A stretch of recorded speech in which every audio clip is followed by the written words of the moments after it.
Hello viewers, welcome back to the channel. In this video I'm going to be going into some detail regarding the background and the training that went into the personal best performance on the Calobra climb. Now, I know in the video that I did from the day there wasn't a lot of detail in there.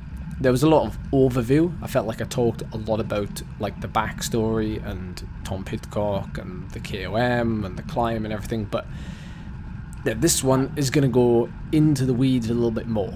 And I think 23,000 of you that subscribe to this channel, you may be interested in this video. I know the last time I did this video after the previous Calobra effort 2 years ago, there was a lot of views, and I think a lot of you got some value out of it. So hence why I wanted to do it again, but with a different perspective.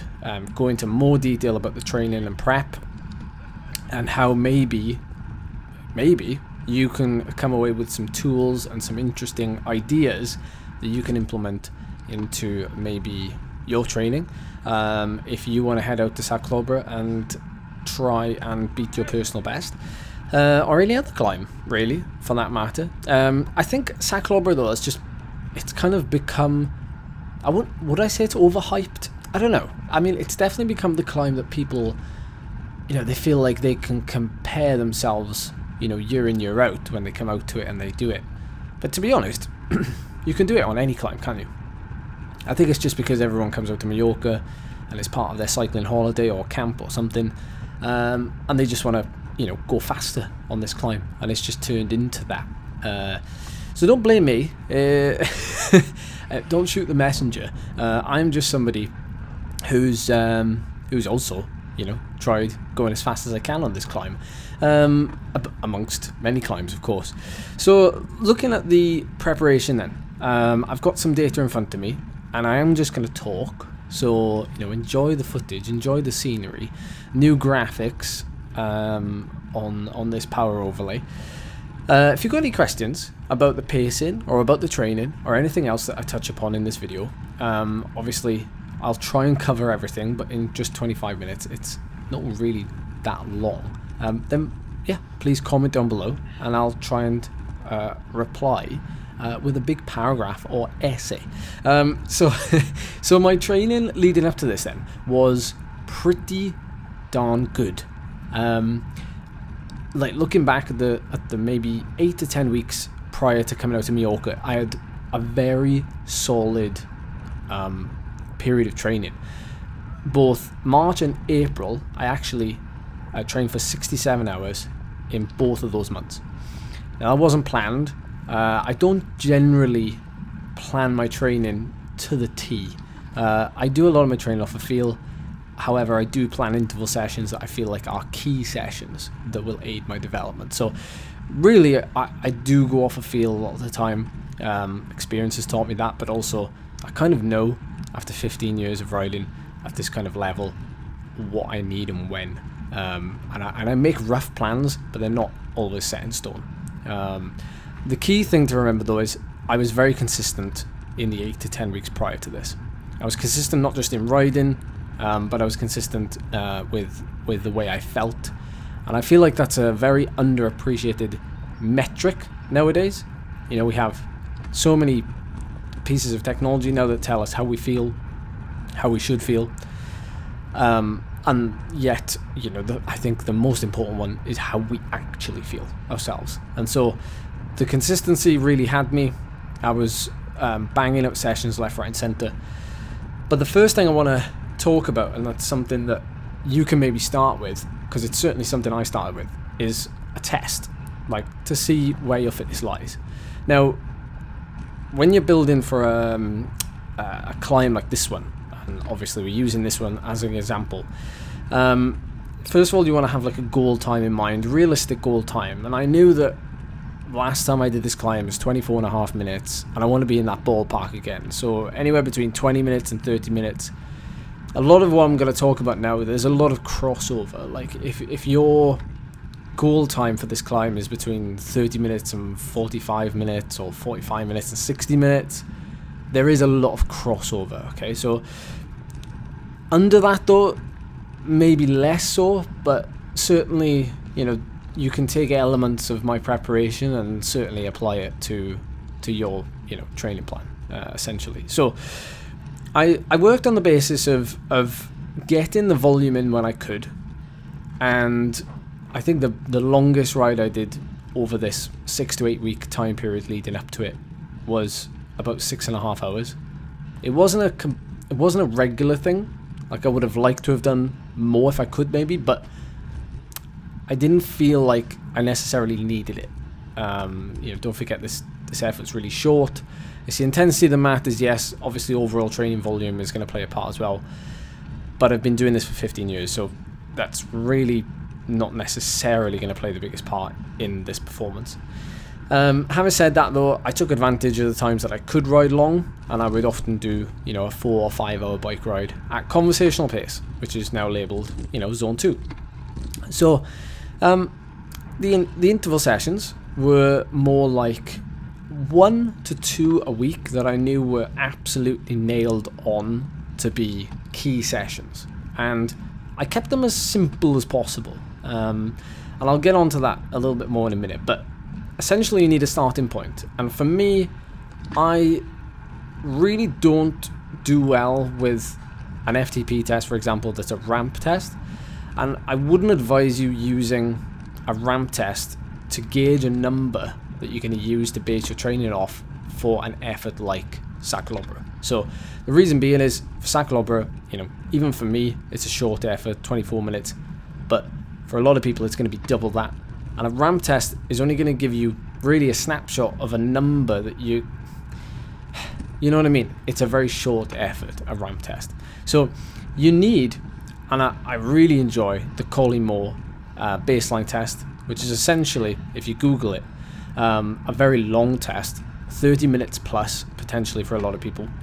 And what you're going to find is, you're going to find your functional threshold power and your time to exhaustion. So the minute that you stop pedaling, like you reach your end, that's essentially a very good number to use to base what you're going to plan your training sessions off, to build up to a Calobra effort.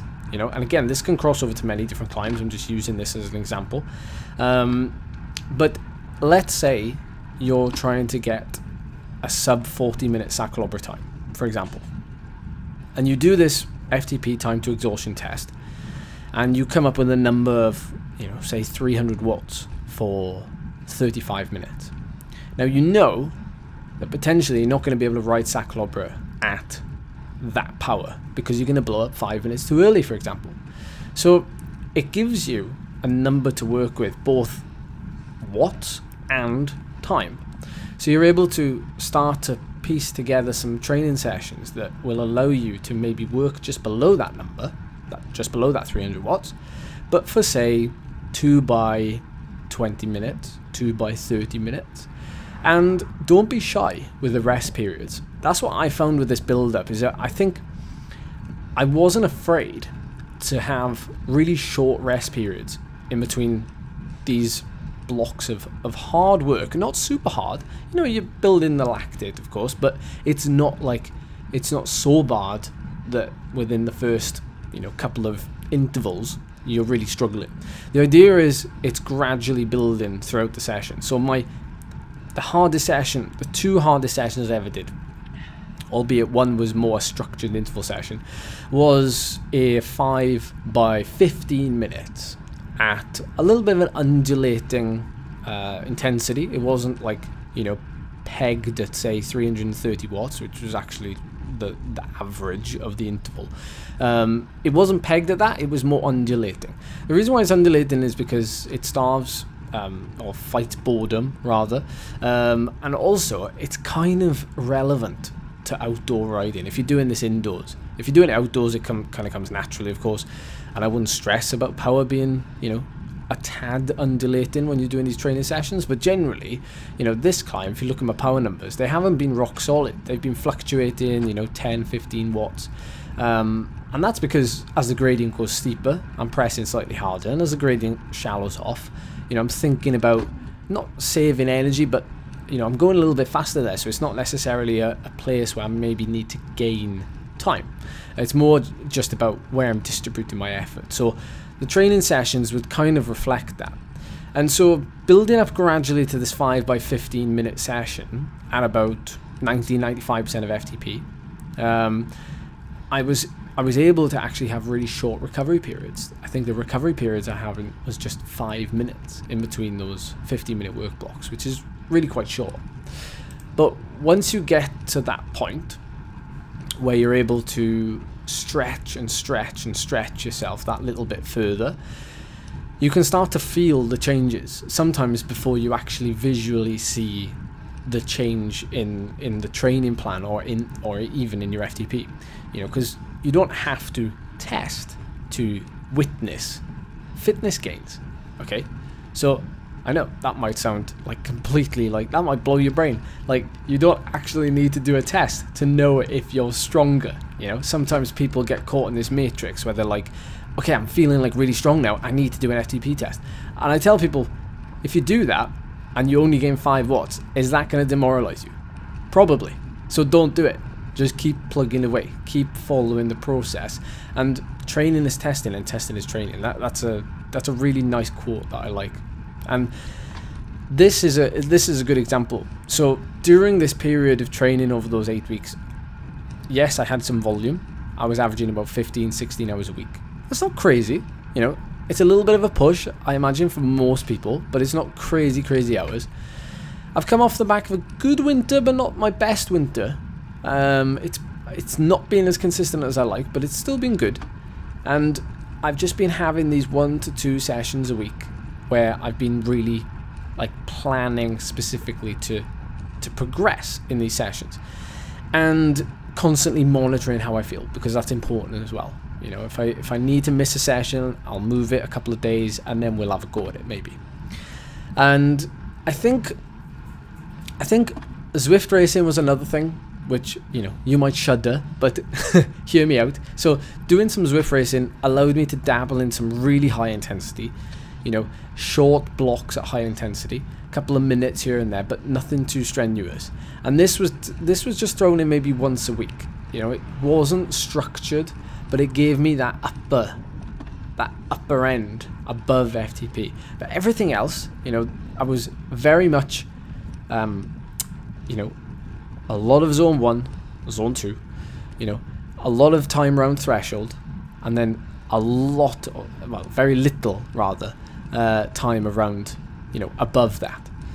And I was just feeling stronger. You know, those last couple of weeks before we came out here, I could just feel like, you know, I'm in a good place. And for a lot of people, you know, I think you wanna try and, in those final 3 weeks, I think, you know, don't be afraid to really stretch yourself out, to do a couple of simulation efforts that are going to be very similar to Calobra, for example. So I did a couple of 10-mile time trials, which were in and around 20 to 25 minutes. I did some Zwift racing up Alp to Zwift, which was around 35 minutes, and I actually set a personal best, my fastest ever ascent, about a week before coming out here.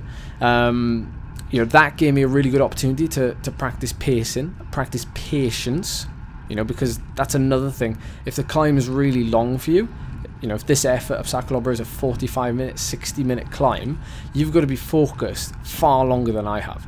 You've got to be focused. When you get to that 30-minute, 40-minute mark, and it's going to take you 50 minutes, for example, then you need to be dialed in there, because, like, that's where concentration can start to waver, and you need to really keep on it so that, you know, you're not really dropping or losing anything. That's really important. So throughout this climb for me, you know, that's the training sort of things covered, I suppose. You know, obviously as I got closer to the event, or close to the event, it's not an event, but closer to the day that I named that I was going to go for a PB, and I know lots of you are the same. You know, you might say to yourself, I'm going to train for this, and, you know, just so happens when you enter an event, of course, the event is on that day, so you don't have to, you know, you don't have to feel like you have to choose a day to peak. You know when that day is coming. You know which day you're going to peak, right? because that's the event day. You got no choice. I had like a 5-day window with this, and you know, it was just about picking the weather, the day with the best weather, you know, and balancing how I felt, because I did the Kill the Hill event 2 days before this. So it was kind of like, you know, I had to go hard at that event, but I also had to keep this at the back of my mind and think about recovery. So, you know, if you're going out there, think about trying to get the travel out of your legs, you know. And again, you know, this is just related to Calobra, but if you've got a climb near home that you're trying to improve on, it's a different story, isn't it? Because, you know, it's on home roads, and you don't have to necessarily, you can just roll out your own bed and you can just ride down the road and there's the climb, you know. So you got to think about small details, and it's the same, you know, with this. You know, for a lot of people, myself included, you ride all the way to Calobra before you do the effort. So for a lot of people, that's going to be a 3-hour ride.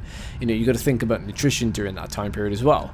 You know, you're going to be able to consume what you need to consume at breakfast time, because I highly recommend, I know it's not very sociable, but if you're going to set a very fast time at Calobra, and you're going to do it in, you know, May, June, July, or April, or whenever, like, come early. Like, give yourself a good chance, because the temperature's low, it's very quiet, or quiet-ish, you know, and it's quite a nice feeling, you know, when the road is so quiet. You know, you can see me on here, I'm able to take the hairpins in a reasonable speed and a reasonable angle. I'm able to ride in the middle of the road because I can see a little bit further around the corners, and I can see what's coming.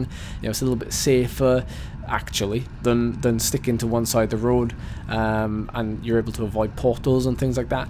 But yeah, you need to think about, you know, consuming carbohydrate on the morning, consuming carbohydrate when you're riding here, thinking about if you're going to leave anything at the top and hide it behind a rock or something. You know, I may only be talking to a certain group of people here, but you know, I feel like there's 23,000 of you that follow this YouTube channel, and I do feel like I owe you the behind the scenes like this, because it's part of, I think, why I started this channel, you know, was to show you the behind the scenes of me racing, you know, for teams and trying to pursue that professional cycling life, and somewhat living that lifestyle, and the travel and racing around the world, and you know, this is my way of showing the behind the scenes now.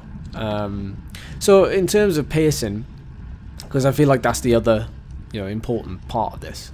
So, you know, you've done the training and the preparation, and you've got yourself here, and in terms of peaking, it's each to their own. You know, it's, I would say you kind of keep that intensity in there, you know, but the sessions are maybe a lot shorter, you know, half the volume that you used to, so that you shave off a little bit of fatigue. But if you can have fatigue from riding here, you want to think about that, and also the travel fatigue as well. You want to get that out of your system. So in terms of pacing, you know, this climb lends itself to, if it's a calm day, saving something for the last 2.5 kilometers. You know, in comparison, the first 2 kilometers, 2.5 kilometers, 5-10 minutes or so, well, it depends on the speed you're doing, of course, but they're a lot flatter. You know, it's 5%, give or take, and you can feel that. You know, if you look back on this footage earlier, you'll see that the speed is far higher in certain places. However, there are sections up here where you can see now it's like 5% again, 6% between these hairpins. But the last 2 kilometers particularly are very steep.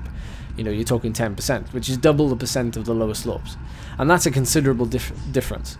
Yeah, so I would say, you know, some climbs, and there are big alp climbs, col climbs, you know, they don't vary a lot. But when a climb doubles in gradient, that's a fairly big variable, and it comes at a good time, because it comes right at the end. If you've got something left, then this is where you turn it on. You know, this is where you start to show the pain in your face. This is where you want to be able to dig deep. You know, you want to be in charge of the effort versus the effort being in charge of you. You know, if you're starting to struggle, you know, this climb is 9.5 kilometers long. If you start to struggle halfway, you know you've got difficult task in front of you. You know, if you're ahead of your personal best, you know, you can afford, I think, to use these areas of slacker gradient to slightly recover, so that maybe you can finish that last K and a half, 2K, a lot stronger than you start. And I think it's very motivating. You know, these last 2 kilometers, for me anyway, it was very easy to focus and have a strong motivation to get to the top, because these hairpins, I think, are really, really nice hairpins to ride. Like this section here, you can see like 3 levels above you. It's really cool. You know, it's obviously something we don't have in the UK, so it's, for me, it's very motivating. Like, I enjoy a climb, like you can kind of twist and turn and see above you. But pacing wise, this is crucial in a way, but you know, 24-minute effort for me, I can be above threshold. This is when knowing, you know, what you can do for certain time periods is really helpful and actually critical. Because if you know that you can ride, you know, that 300 watts, and you've done that test, and you can ride 300 watts for, you know, 50 minutes, and you plan on going up here in 45 minutes, well, you know you can ride slightly above 300 watts in theory, but not much above it. You know, it's no good setting off at 330, 340 watts and thinking you might sustain that to the top, you know, as long as you've tested and you know everything's fairly accurate. So you have to be patient, and you have to potentially, if you're going to be taking an hour, if you're going to be taking 50 minutes, you know, I would be thinking potentially that you can ride, I'm saying potentially a lot, it's because I'm nervous, you could be riding like very close to FTP. But if I was you, I would probably ride like 1 or 2, 3% below it, just to be on the safe side, because you never know. You know, you can have barred legs and you can be 3% below, you know, your best as it is anyway, you know. So I would give it with take it with a pinch of salt, and just go on the side of caution, because you'd always want to finish stronger on a climb like this, which is, you know, steeper at the top than it is anywhere else. You err on the side of caution, and knowing that you can then use whatever you've saved nearer the top. Okay, so if it's a 50-minute climb, I would say at least for those first 30 minutes you would ride like well below. Like if your target was say 97% of FTP for 50 minutes, I would ride like 93, 94, and we're talking marginals, right? This is real marginals, and at the end of the day, this is where the control and patience comes in. If you've practiced it, then you should be able to control your power to within 10 to 15 watts, and that's enough of a, what's the word? That's enough of a margin that I think you can get away with. But for me, you know, I set off knowing that I could do, knowing exactly what numbers I could do, so not even percentages, like I don't even know, like I knew that I could do 390 for about 21 minutes, so me riding at 360 roughly for the first 15 minutes, or 370 I think it was, rather 375, then I knew that I would have something for the end where it mattered the most. And as you can see, you know, the number 400 has been flashing up pretty consistently over the last couple of minutes, and I think the last 5 minutes I was averaging quite close to 400. So I definitely finished strong, and you have that motivation coming to you for the top as well, so that's always good. It spurs you on. You may have noticed my heart rate's been gradually rising throughout. You know, I'm quite a slow responder, so my heart rate will gradually rise as opposed to like shooting up, unless I was to go, you know, way into the red at the very beginning. And again, that's a sign that I guess naturally you've ridden yourself into the effort. When your heart rate rises really quickly, you know, you're often like you're gasping and you're kind of catching up with it from the start maybe, but each to their own. Don't concentrate too much on heart rate. It's just something to have at the end to look at. So yeah, that's pretty much it, guys. Thank you so much for listening to me talk for the last 25 minutes. I hope it provided some interesting insight, and yeah, as always, really interested to hear your comments. Let me know what times you're looking to do Calobra in. You know, yeah, it's such a cool climb, and good to be part of people who are pushing themselves and striving for faster times up all climbs. not just this one. So thanks for listening, thanks for watching, I'll see you next time.